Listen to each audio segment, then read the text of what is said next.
Well, good morning, everyone. My name is Betsy Cullen, and I'm the moderator for today's candidates meeting. And I just want to thank you all for coming. And one thing for sure, that everyone in this room will vote on November 2nd. And I think you deserve a little applause for that. Because a lot of groups, as you know, a lot of gatherings in our country, people do not show up on Election Day. And the fact that I know all of you will makes me very happy. So thank you. So good morning and welcome again. We welcome the two candidates running for the state representative of the 158th Legislative District, Chris Ross, Republican, and Susan Rzucidlo, Democrat. Thank you for joining us today, both of you. My name is Betsy Cullen. I will be the lead moderator. Lead timekeeper, Carol Bosworth, is in the front row here, and every once in a while you might see her hand going up, and that's just to warn our candidates that the time limit has expired. And I also want to thank Alan Forsythe, who will be carrying around the mic to field questions. And also another bit of thanks is for people at Kendall that have helped make this event, and Crosslands that helped made this event possible. Charlotte Osgood and Martin Beer, who is in the back here, and Martin helped set up all the audio. It seems like a small task, but Martin shared that it took him about an hour to set up this morning. So thank you, Martin. The League of Women Voters is a nonpartisan political organization that works to promote the active participation of citizens in our democracy. We do not endorse candidates for political office. So we are well suited to sponsor candidates' meetings like the one this morning. I'll take just a minute to outline our program.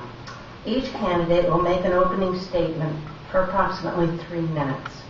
Our timekeeper will let them know when time is running out. We then turn to your questions. Please, what we would do is sometimes have written questions in a candidates meeting, but I think we'll just do a roving mic so that people can, we'll try just from questions from the floor. Of course, we assume that we will be very civil in our questions and not take the opportunity to make a political statement ourselves when we ask our questions. And that's my job. I'm sort of the tough cop to make sure that we don't get out of hand. And I know that this can happen at Kendall, so I'll be on the lookout.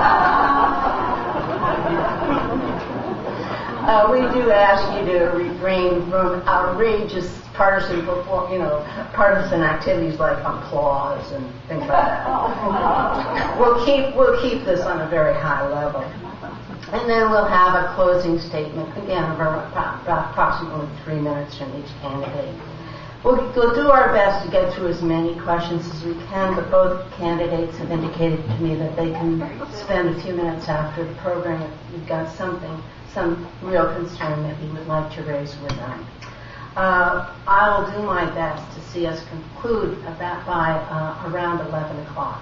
I know that the program said 12, but I think that if we have a good hour discussion, that respects your time and also the time of our candidates. So that's my objective.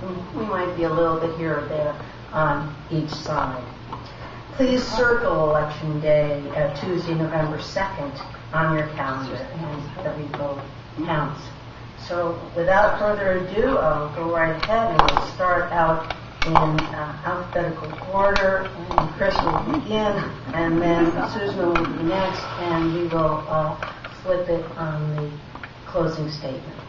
I won that alphabetical order by only by going into overtime here. Anyway, first of all, I want to thank the League for organizing the event today, and also Kendall for hosting us. It's always a pleasure for me to come here, and I enjoy the lively questions and great interest that is expressed by the folks here at Kendall, and I know also the visitors that are here are going to make this an entertaining event for all of us. Really, things changed dramatically about 2 years ago in 2008 when we had not a normal economic downturn, but one that was really substantially different from most of the ones that we've experienced in our own lifetimes.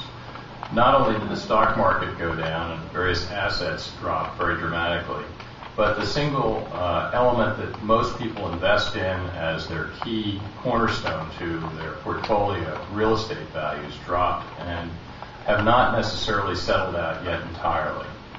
And that's changed dramatically what the environment is that we're working in today for all of us.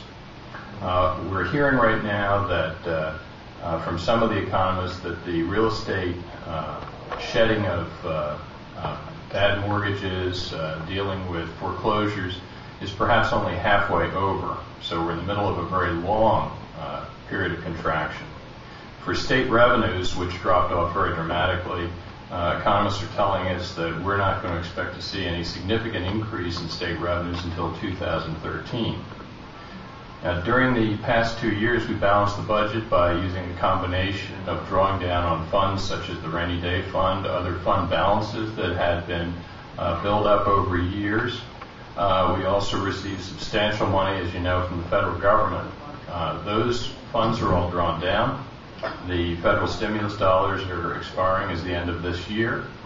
And all the obvious cuts, there were substantial numbers of cuts across the board. A lot of programs were totally eliminated. Those are all done, and they're out of the system at this point. So we're looking at several $1 billion of further cuts or revenue opportunities to be brought in order to balance the budget next year. There's a strong dislike for tax increases across the board. Normally when we go into a recession, every last few times that that's happened in the last 10, 20 years, taxes have been increased on a broad base. There's very little appetite for that right now. Many people feel that would make the recession even worse. So we're really going to have to go through some very tough times, and it's going to be challenging. I'm looking forward to talking to you a little bit more about that. I was expecting a little longer time to get into the details.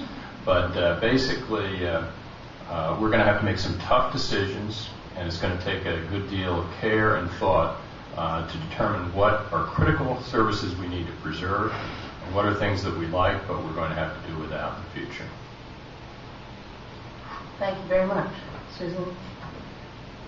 Good morning, and thank you so much for having me out and hosting this. I appreciate the league doing that and Kendall opening up. And I wanted to, I need to introduce myself because many of you don't know me. I'm Susan Rzucidlo. The Z is silent. When you say it, it always throws people off. I grew up in this area. I grew up in southern Chester County. I've been here my whole life. My background is in farming, and I'm not your typical politician. I'm not a politician at all. In fact, I'm an advocate. I have a small nonprofit organization that I started in 2004. It's called Speak Unlimited. We create communication tools for police, firefighters, and emergency services to help them communicate across language barriers, whether it's someone with a disability or someone who doesn't speak English.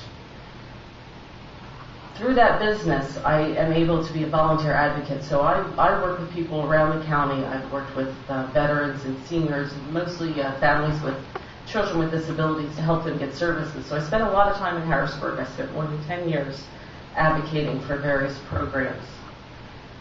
I got into this because my second son, Benjamin, who's now 18, was diagnosed with autism when he was 2. I have served as the co-chair of the statewide One Voice Coalition, which is an organization of across all disability groups across the state, where we select 3 issues that we work on every year. I've served as a member of the Kennet Consolidated School District Committee on Inclusive Practices, on the Chester County MH, now it's IDD, Children's Committee, a board member for the Autism Society of Greater Philadelphia, and a longtime member of the MHMR Children's Committee. I've done a lot of work within government. I've never held public office. I decided to run really there was one key point. I have a dear friend in Montgomery County who reads state financial records like most of us read novels. While we may not agree with Ruth's choice of reading material, she always comes up with something interesting. She brought to me records, and she said, Susan, these are wrong. Look at these. And I looked at them, and I said, before we jump, let's make an appointment with the Auditor General's office. So we did, and we met with one of the auditors. He reviewed our records. He got back to us in a couple of weeks, and he said, these records are accurate and correct. And I went to the Deputy Secretary, and I said to him, can you explain to me why certain providers in Pennsylvania are paid 5 times the going rate for certain services that are provided in the same providers, same services other providers in their county provide? He said, certain providers are very connected to certain senators, and there's nothing we can do about it. It's a $50 million a year sweetheart deal. And then I came home, and I Googled the Chester County Democratic Committee, and I said, I need to run for a seat because we need to change things in Pennsylvania. Thank you.